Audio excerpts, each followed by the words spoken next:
केपी पनि पुरै एमाले माग्नु हो, हामी पनि पुरै एमाले माग्नु हो।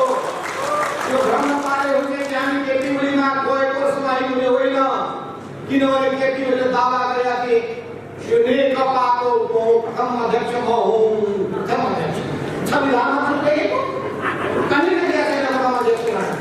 एक्लै आफ्नो उहाँ गीत गाएर प्रथम अध्यक्ष कहिले बोलेको खुसुक्क बोकेरमा सम्बन्धी गर्ने उहाँलाई हामीले गरेको सहमति अनि सहमति गरिसकेपछि उल्लङ्घन गर्न पाइन्छ। त्यही हो इमानदारीका, त्यही हो कम्युनिस्टको चरित्र। यो साइबर सियालहरू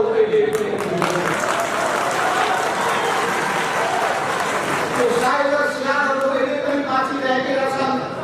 हिजो मात्रै नेकपा हुँदाखेरि थियो होला भन्ने ठानेको त अब नेकपा एमाले पुनर्जीवन पाइसकेपछि सबै हराएर गएको होला भनेको त त्यस्तो रहेनछ। साइबर सियालदेखि होसियार। आज तपाईँ जनताको बहुदलीय जनताको बडो हिमायती गराउन चाहनुहुन्छ। तपाईँ आज आएर मनोरञ्जनको विलास हामीले थामेका छौँ एउटा नक्कली कुरा गर्न खोज्नु भएको छ। यस्ता भ्रममा तपाईँहरू गएर पर्नु होला। अब देखा परे यी विभिन्न धाराहरूलाई हामीले यथार्थ रूपमा स्वीकार गऱ्यौँ। चाहे त्यो हामीले सुरु गरेको एउटा धारा होस्, चाहे चौथो महाधिवेशन मोहनी प्रमिले अगाडि बढाउनु भएको धारा होस्, पछिल्लो कालमा अनि हाम्रो मनमोहन अधिकारी उहाँको आफ्नै समूह घट्दै क्रियाशील थियो, उसको उहाँको समूह पछिल्लो कालमा क्रियाशील हुनु पुग्यो। यस्तै अनेक शाखाहरू जिल्लामा क्रियाशील थिए। त्यसले गर्दा कुरा हेर्दा त्यो कम्युनिस्ट आन्दोलन छिन्न भिन्न भयो। अब कम्युनिस्ट आन्दोलन धराशायी हुनेछ, तर कम्युनिस्ट आन्दोलन धराशायी भएन। जिल्लामा जिउँदै बाँच्यो, जनताको धुकधुकीमा बस्यो, फेरि सङ्गठित भएर अगाडि बढ्यो, चुरमुराएर उठ्यो।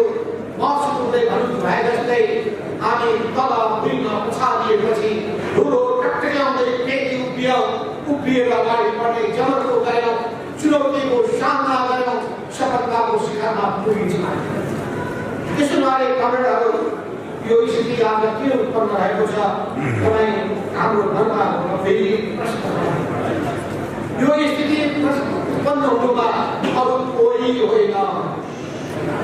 नेपाल कम्युनिस्ट पार्टी एमालेका अध्यक्ष रहनुभएका केपी शर्मा ओलीजी उहाँले सबै कामको निम्ति, सबै घटनाको निम्ति, यो सबै अवस्थाको निम्ति, पार्टीभित्र विक्राको निम्ति उहाँ नै जिम्मेवार हुनुहुन्छ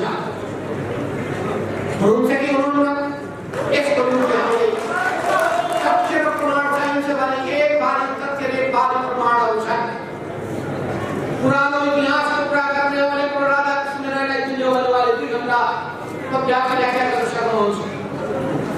मुकुन्द नेपालले बताउन सक्नुहुन्छ। मोहनचन्द्र अधिकारी र केपी ओली 2030 सालमा विराटनगरमा बस्दाखेरि 2 महिना बस्नु भएको थियो।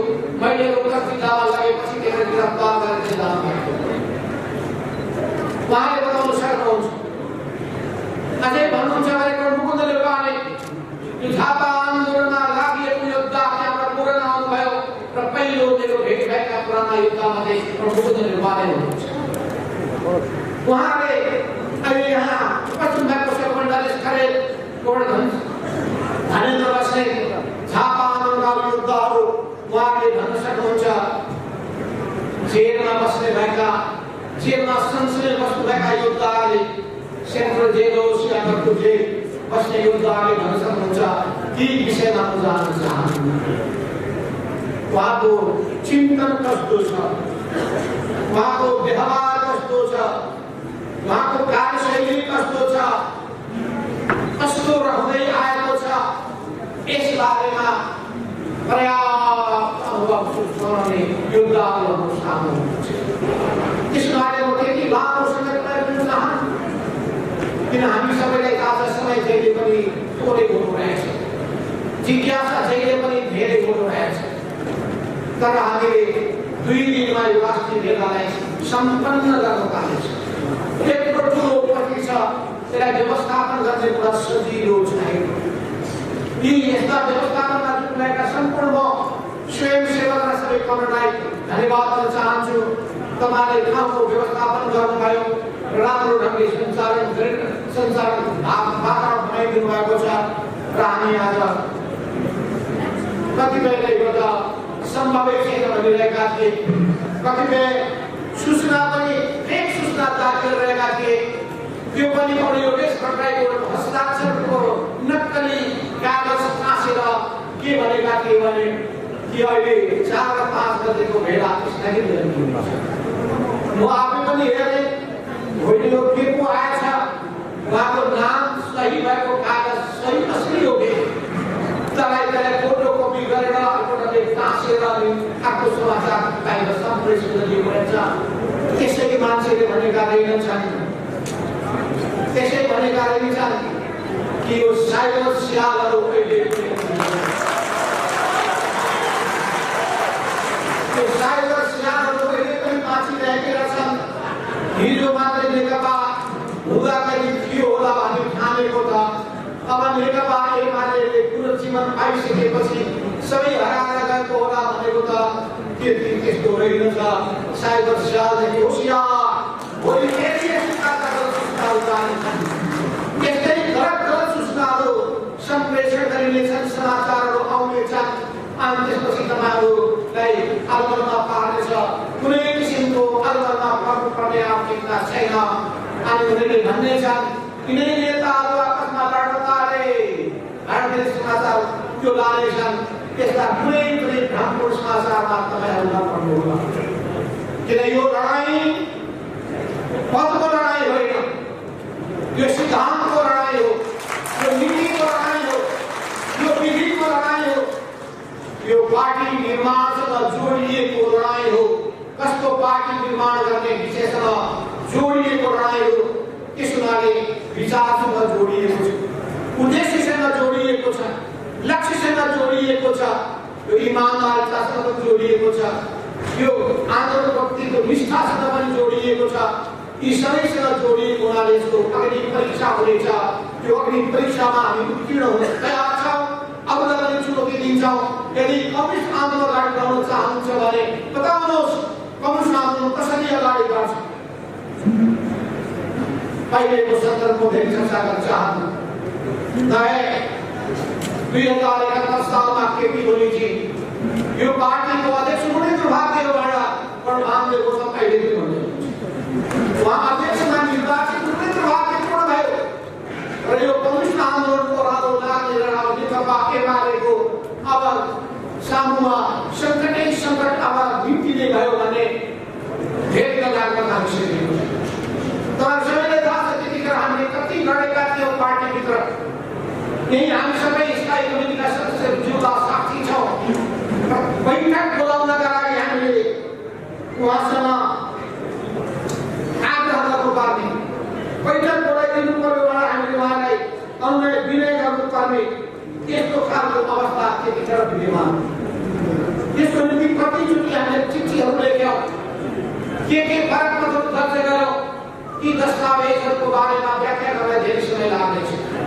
कुन नीतिको बैठकमा के भएको थियो अघि पर्सियरले व्याख्या गर्दाखेरि भन्नुभयो।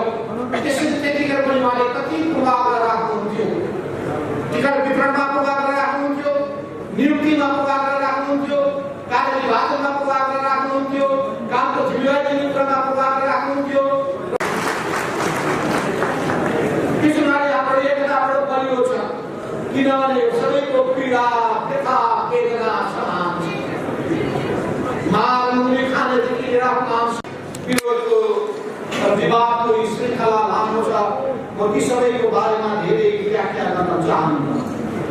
मैले यति भन्न चाहन्छु कि सुरुदेखि नै 2075 सालको भदौ 25 गते अनि त्यसपछि असोज 5 गते, भदौ 2 गते, त्यसपछि कार्तिक 19 गते, असोजको 12 गते, भदौको 26 गते, यी प्रत्येक नीतिहरू हामीसँग छन्। कसरी हामीले के विषयमा बहस गऱ्यौँ, विवाद गऱ्यौँ, हामीले विषय उठायौँ र ती सबै विषय केसँग जोडिएको थियो थाहा छ। बैठक बस्नु पर्यो, बैठकैमा बसी कार्यसूचीको बारेमा जानकारी हुनु पर्यो। कार्यसूचीमा नदिने बसेर छलफल पर्याप्त छलफल हुनु पर्यो। छलफल गर्न नदिने उहाँको एक गौरव भाषण सुनेर हामीले बस्नुपर्ने, उहाँको प्रवचन सुनेर अरू कसैको राय विचार अनुभव सल्लाह लिनुपर्ने कुनै आवश्यकता महसुस नगर्ने अनि भएको निर्णयको इमानदार पालन गर्नु पर्यो। यी भएनन्। कोभिडको महामारीको बारेमा पार्टीको कमिटीमा छलफल गर्नु पर्यो। कसरी प्रभावकारी रूपमा हामी जान सक्छौँ, सरकारको प्रभावकारितालाई, जनताको हितको कामलाई कसरी प्रभावकारी बनाउन सक्छौँ भनेर प्रश्न उठाउँछ। उहाँ कुरा छलफल गर्न तयारै हुनुहुन्न। कस्तो समाजवादको दुई पार्टी मोडेल हुन सक्छ भन्ने बारेमा छलफल गर्न मन छ, तयारै हुनुहुन्न। यी जम्मै कस्तो विधेयक ल्याउने भन्ने कुरा, संसदभित्र सरकारले कस्तो नीति ल्याउने भन्ने कुराहरू, अन्तर्राष्ट्रिय नीतिसँग जोडिएका विषयवस्तुहरू, त्यसबारेमा सबै छलफल गरौँ। यी सबै विषयमा कहिले पनि छलफल गर्न तयारै हुँदैन। कोही सबैले सङ्कट मिलायो। स्वाभाविक हो जब कमिटी प्रणाली स्थापित हुँदैन, कमिटीको रूपमा कहिले काम गर्दैन, एउटा व्यक्तिमा के आउँछ भने आएको पार्टी बहु पार्टी नै हो राष्ट्र। त्यस्तो मनस्थिति भइसकेपछि त्यसलाई के भन्छ थाहा छ? त्यो प्रवृत्ति भनेको तानाशाही प्रवृत्ति। त्यो तानाशाही प्रवृत्ति आफूलाई केन्द्रबिन्दुमा राख्ने प्रवृत्ति। त्यसोले सबै समस्याको जरो भनेको यति भोलिमा आएको अहङ्कार, व्यक्तिगत उन्नत मनोवृत्ति, भजन मण्डलीको चाहना, वहाँ रहेको मूल पक्ष, वहाँ ईमानदार मानवता छैन। मलाई आलोचना मन पर्दैन, मलाई सुझाव मन पर्दैन। त्यसोले यसरी चिजले समस्या खडा गर्यो। त्यसोले हामीले भनेको कुरा के हो भने, हामीले उठाएको कुरा के हो भने पार्टी एकतालाई तपाईँले स्वार्थ सिद्धिको साधन बनाउनु भयो। त्यो काम नगर्नुहोस्। पार्टी र कानुनको उल्लङ्घन गर्ने काम गर्नुभयो, त्यो पनि काम नगर्नुहोस्। जगतलाई तपाईँले थालीमा राख्नुभयो, जगत सिद्ध्याउने काम तपाईँले गर्नुभयो। तपाईँले समाजवाद, जनताको जनवाद मान्नुभयो, तर जनताको भौतरीय जनवादको बारेमा कहीँ हटाउनु गर्न खुसुक्क हटाउनुभयो। अनि हामीलाई तपाईँले ठोक्ने काम गर्नुभयो। आज तपाईँ जनताको भौतरीय जनवादको बडो हिमायती राख्न चाहनुहुन्छ। तपाईँ आज आएर मनोरञ्जनको विलास हामीले थामेका छौँ भनेर नक्कली कुरा गर्न खोज्नु भएको छ। त्यस्ता भ्रममा तपाईँहरू गएर पर्नु होला।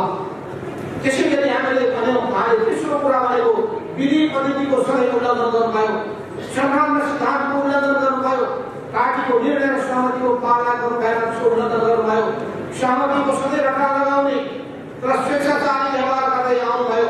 अनि जबरजको नारा लगाउँदै निरङ्कुश प्रवृत्ति देखाउनुभयो र जबरजको कुरा गर्ने, राष्ट्रिय पुँजीको विकासको गफ गर्ने र दलगाल पुँजीवादको सेवा गर्नुभयो। विदेशी तत्त्वको सेवा मात्रै गर्नुभयो। पार्टीको लोकप्रियता र कामलाई आफ्नो एकल हातले लोकप्रियताको रूपमा बुझ्नुभयो। आफ्नो गल्तीको दोष अरूलाई छोप्ने सधैँभरि प्रयास गर्नुभयो। सधैँभरि पूर्वाग्रही एवं पक्षपातपूर्ण व्यवहार गर्नुभयो र अरूप्रति असमर्पण निषेधात्मक व्यवहार गर्नुभयो। तपाईँ एकताको कहिले पनि पक्षपाती हुनु भएन। झुट र व्याख्याको खेती गर्नुभयो सधैँभरि। एकअर्कालाई नेताहरूलाई लडाउने भिडाउने काममा, एकअर्काको बिचमा भ्रम पैदा गर्ने काममा एक काममा जुटिरहनु भयो। सरकारी होदा र साधनको चरण दुरुपयोग गर्नुभयो। यसका क्रममा वास्तवमा उहाँले हुँदा उहाँको व्यक्तिवाद पक्ष भयो भने आफ्नो कुर्सी, प्रधानमन्त्रीको कुर्सी बचाउनका लागि संविधानलाई नै उहाँले व्याख्या गर्नुपर्ने समाप्त पार्ने कोसिस गर्नुभयो, संविधान विरोधी काम गरेर। यसरी पार्टी निर्णय र सहमति भएकाहरूको पनि विपरीत काम गर्न थाल्नुभयो। यसमा उहाँमा सुरुदेखि कुसञ्चालन गर्ने प्रवृत्ति विधान भयो। उहाँमा समाजवादको भत्कर्नेमा जाने कुनै चिन्तन देखिँदैन। सामाजिक आर्थिक उत्पादनको चाहना सङ्कट भएको देखिँदैन। यी सबै कुराहरूको सन्दर्भमा आज हामी छलफल गर्नेछौँ। र यो पछिल्लो सन्दर्भमा तपाईँ खनाल कमरेड लिएर राष्ट्रपति साथीले बताइसक्नु भएको छ। पछिल्लो समयमा जब सर्वोच्च अदालतले फैसला गर्यो पार्टी एकीकरणलाई मान्दैनौँ। पुरानो अवस्थामा फर्किनुपर्छ भन्यो, त्यो आफैमाथि निर्णय गलत छ। दुईटा सार्वभौमिक भएको पार्टी हामीले एकताबद्ध हुन चाहन्छौँ भन्ने निर्णय गरे। दुईटैको केन्द्रीय कमिटीले निर्णय गर्यो, एकताबद्ध पनि भयो। एकताबद्ध भइसकेपछि नयाँ कमिटी बन्यो, त्यसलाई निर्वाचन आयोगले मान्यता दियो। त्यसपछि नेपाल राजपत्रमा प्रकाशित पनि भयो। त्यही नाममा पार्टीले चुनावमा भाग पनि लियो। चुनावमा निर्वाचित प्रतिनिधिहरू झन्डै 300 को संख्यामा उपनिर्वाचनबाट चुनिएर पनि आए। त्यसपछि हुँदैन जन्मेको बच्चालाई एकीकरणमा फर्काऊ। जन्मिसकेको नयाँ पार्टीलाई मान्दैनौ, पुरानै ठाउँमा बनिसकेको पार्टीमा फर्क। भारत फैसला आयो, सर्वोच्चको फैसला मान्न हामी बाध्य भएकोले र ठिक छ भनेर हामी त्यहाँ आउनु भनेको केपी ओली पनि पूर्व एमालेमा आउनु हो, हामी पनि पूर्व एमालेमा आउनु हो। यो भन्न पारे हुन्छ कि हामी केपी ओलीमा गएको समाई हुने होइन, किनभने केपी ओलीले दावा गरेका थिए यो नेकपाको प्रथम अध्यक्ष म हुँ। प्रथम अध्यक्ष संविधानमा लेखेको कहिले लेखेका छैन प्रथम अध्यक्ष। एक्लै आफ्नो उहाँ विचारहरू छ प्रथम अध्यक्ष कहिले बोल्दैछ। सहमति गर्नुभएको छ, दुईटैले पालो अध्यक्षता गर्ने सहमति भएको छ। अनि एक्लै घोषणा गर्दै हुन्छ म प्रथम अध्यक्ष हुँ। अनि सरकार गरेको आधा कार्यकाल चलाउने भन्नुभएको छ। अनि सिंहै कार्यकाल मैले एक्लै किन सहमति गरेको? हामी गरेको खुसुक्क गोपनमा सहमति गर्ने उहाँहरू हामीले गरेको हो सहमति। अनि सहमति गरिसकेपछि उल्लङ्घन गर्न पाइन्छ। त्यही हो इमानदारिता, त्यही हो कम्युनिस्टको चरित्र। त्यसमाले हामीले भन्यौँ यसले इमानदारिता नराखेपछि मान्छेले विश्वास गुमाउँछ र सामान्य मान्छेले पनि विश्वास गुमाउँछ। कम्युनिस्ट भएकाहरूको विश्वास अझै मान्छेले धेरै धेरै ठुलो विश्वास गुमाउँछ। यसमा हिजोको हामी सन्दर्भमा पनि अहिले जसरी दोष दिन खोजिया छ त्यो बेकारको कुरा उहाँले हो दोषी।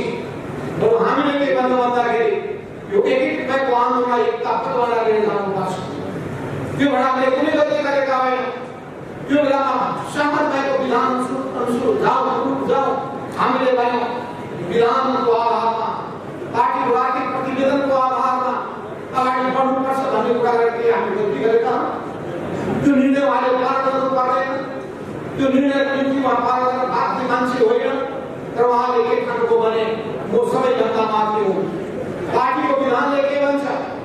त्यो नेकपाको विधानले पनि नेकपा एमालेको विधानले पनि भन्छ व्यक्ति संगठनको मातहतमा हुन्छ। त्यो चाहे जुनसुकै पदमा बसेको मानिस किन नहोस्, यो संगठनको मातहतमा हुन्छ। दोस्रो अलमत बहुमतको मातहतमा हुन्छ। तेस्रो पार्टीभित्र सबै विषयमा छलफल बहस गरिनु पर्दछ। पार्टीको विधिगत सञ्चालन गर्नुपर्छ। योग्यता क्षमताको सही मूल्याङ्कन गर्नुपर्छ।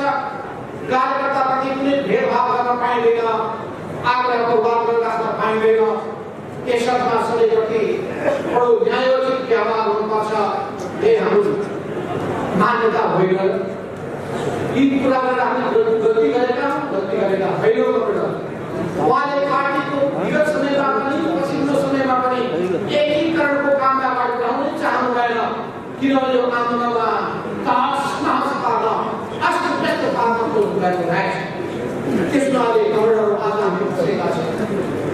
त्यही समस्याको बारेमा छलफल गर्नका लागि वर्तमानसँग हामी आपसमा अन्तर्क्रिया गर्नका लागि, तपाईँका कुरा सुन्नका लागि, हाम्रो कुरा सुनाउनका लागि, तपाईँको मनमा रहेका जिज्ञासाहरू के छन् त्यसलाई सुन्नका लागि र त्यसपछि तपाईँका राय विचारहरू विभिन्न विषयमा बताउनका लागि पनि हामी भेला भएका छौँ। यो हाम्रो कर्तव्य पनि हो। किनभने अन्यमा परेका कार्यकर्ताहरू, निराश हताश भएका कार्यकर्ताले वास्तवमा आन्दोलन जोगाउन सक्दैन र आन्दोलन बढाउन सक्दैन।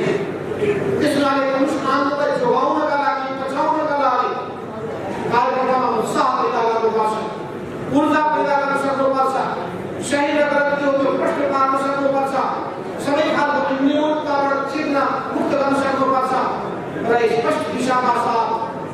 माथि पार्ने बाटोमा अगाडि बढ्न प्रेरित गर्नुपर्दछ। यसर्थ पछिल्लो समयमा जब सर्वोच्च अदालतले दुईटा अलग अलग पार्टी फर्का बनिसकेपछि हामीले आशा गरेका थियौँ।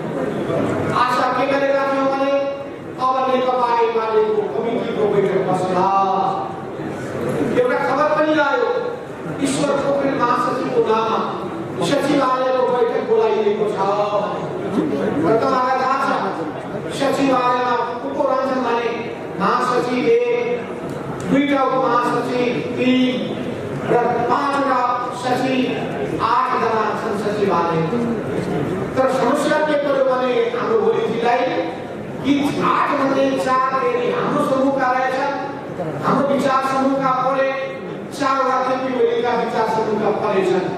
मलाई त्यो पढ्दै पढ्दै आज सुनिहाल्नु भएको वार्ता मलाई कुनै पनि हालतमा अलपतमा पर्ने गल्ती गर्दैन। पार्टीको विधि म तोड्ने काम गर्दिन भन्नु न उहाँ। म जसरी भए पनि आफ्नो खुट्टा माथि चालेर पनि हो। एउटा थियो नि दुईटा पहलवानहरू कुस्तीमा उत्रिन्छन्, एउटा हारेछ लडेछ, उत्तामा उचित भइसकेपछि खुट्टा उचालेर भन्छ मेरो खुट्टा त माथि छ। हारिसकेपछि पनि स्वीकार गर्छ। त्यस्तो खालको मान्छे के हो? किनभने मैले पराजित हुन जानेकै छैन, पछाडि टर्मिनल मैले जानेकै छैन, फेरि त्यही बाटो हिँड्ने मैले जानेकै छैन। उहाँका उक्तिहरू छन्, त्यो उक्तिहरू अर्थमा प्रकाश भएर कामै लाग्ला। केपी ओली उभा छ, के भन्नुभएको छ, कसैलाई के भन्नुभएको छ। त्यस हुनाले पछिल्लो समयमा हामीले आशा गरेका थियौँ कि फेरि बस्ने सकिन्छ र हामीले मेसेज पनि पठायौँ। हामीले 6वटा कुरा गर्यौँ। पहिलो कुरा अहिले पनि हाम्रो कुरा त्यही छ। पहिलो कुरा पूर्व एमाले एकता हुनुभन्दा पहिलेको पूर्व एमालेको संगठनात्मक संरचना अनि त्यसका राजनीतिक वैचारिक मान्यताहरू अनि त्यसका सबै नेतृत्वहरू र सबै सदस्यहरू यथावत रहनेछन्। यहीँबाट प्रस्ताव दिनु हुनेछ, केवल सुरु गरिनुहुन्छ।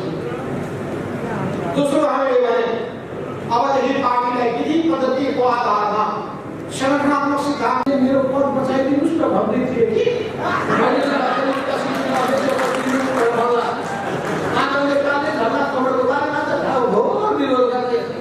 प्रचण्डको आगो उकेल्दै थिए। आफूसँग भएका सबै योगदान कोही कामदार मान्छे भन्दै थिए। त्यही प्रकाश हुनुहुन्छ। म एक्लै भेट्दिनँ। त्यसले जानु त्यसले 5 जना कौडा लिइरहेछ। 5 जना कौडमध्ये कौड भीमराव कौड घनश्याम विशाल कौड सुरेन्द्र पाण्डे कौड गोपाल कृष्ण कौड रघुजी पनि। अनि त्यसपछि सबै कौडहरूलाई सबै जानकारी गराइयो। त्यही ठाउँमा बसिसकेपछि उहाँको कुराबाट उहाँमा दम्भ 28 गतेको निर्णय उल्टिँदैन। बरु तपाईँले मलाई सदस्यहरू निकालेको हुनाले, चार्ट निकालेको हुनाले, त्यो पनि चट्टानमा घुसाडेको हुनाले त्यो दाएर मलाई बचाइदिए। नभए त म खाएको तपाईँले गल्ती मसुझाउनुपर्छ भन्दा पूर्व नेकपाको विषय पछि छलफल गरौँला। हाम्रो बिचको पनि विगतको कुरालाई कहिले बहसको विषयमा बनाऊ। बेलाको हामीले एकछिन थाकी राखौँ, अहिले नयाँ सिकाबाट जाउँ, आपसमा गुनासो नगरौँ, नयाँ अध्याय सुरु गरौँ।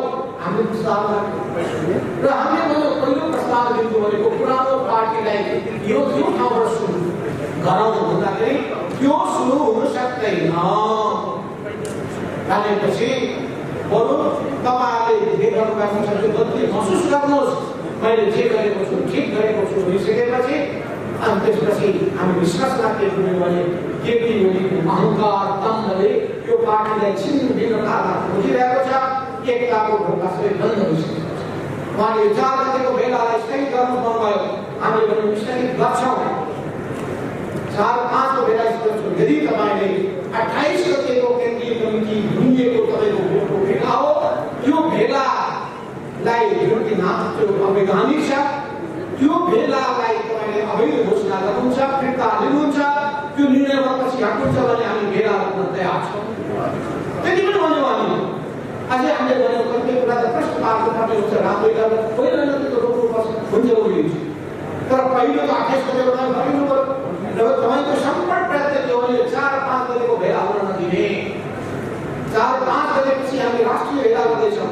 महिलाको राष्ट्रिय भेला, युवाको राष्ट्रिय भेला, विद्यार्थीको राष्ट्रिय भेला, यो सबैलाई रोकिदिने वास्तवमा उद्देश्य थियो। र आफ्नो गुटलाई क्रियाशील बनाउने तपाईले थाहा पाउनु भएको छ। पूर्व हिमालय हुने बित्तिकै, पूर्व यात्रा फर्किने बित्तिकै उहाँको दूतको नाम, सेनाको नाम पुगे भन्दाखेरि विभिन्न जिल्लामा मकवानपुरमा पुगेका थिए। गुरु सिंहदेव त्यहाँको अध्यक्ष, पहिले अध्यक्ष, पछिल्लो अध्यक्ष पनि फेरि पुरानो अध्यक्ष।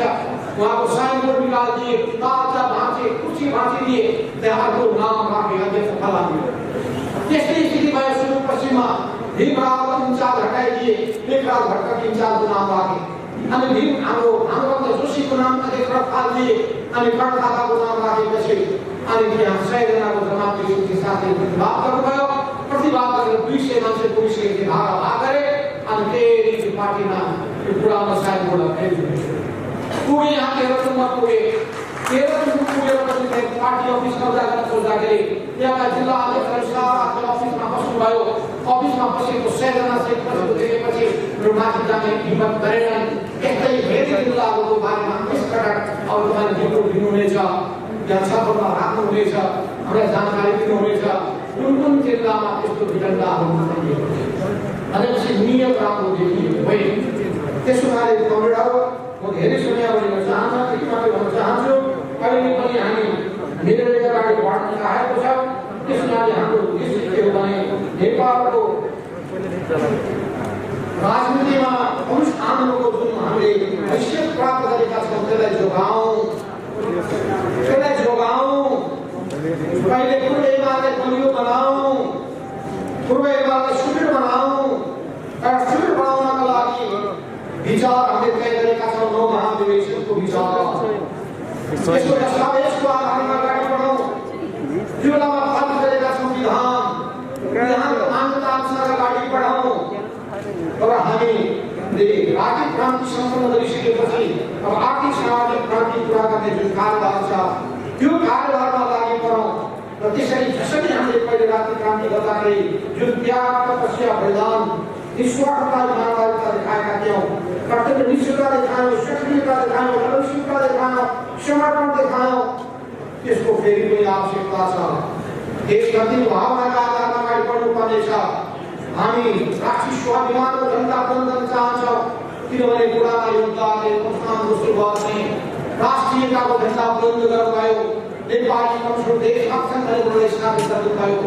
पछिल्लो कालमा हामी लोकतन्त्रको आन्दोलनमा, प्रजातन्त्रको आन्दोलनमा जुट्यौँ र कमजोरको खजनावादी भन्ने चिन्यौँ।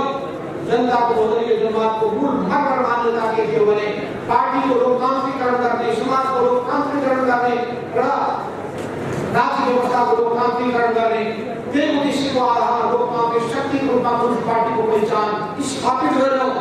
र हामीले आम गरिब निर्धन जनताहरूको पक्षमा दृढताका साथ सामाजिक न्याय सहितको समृद्धिको पक्षमा कमिसन उत्रिन्छन् भन्ने मान्यताको साथमा अगाडि बढ्यौँ। र अहिले पनि हामी समाजवादको यात्रामा जानु छ। त्यो जानका लागि चाहिन्छ सही पार्टी, क्रान्तिकारी पार्टी, ठिक गरी सञ्चालित मार्क्सवादी सिद्धान्तमा आधारित लेनिनवादी सिद्धान्तको आधारमा चलेको पार्टी, त्यो पार्टी निर्माण गर्ने काम हाम्रो काममा छ। त्यति ओलीले गर्ने पनि हामी